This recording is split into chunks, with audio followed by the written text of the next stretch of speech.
How to hard reset Tecno Spark 20. Step 1. Let's disable the Tecno Spark 20 by using the power key at first. Step 2.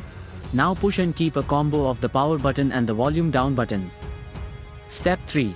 From the appeared fast boot mode, by using the volume rocker to navigate and the power key to select, pick the recovery mode option.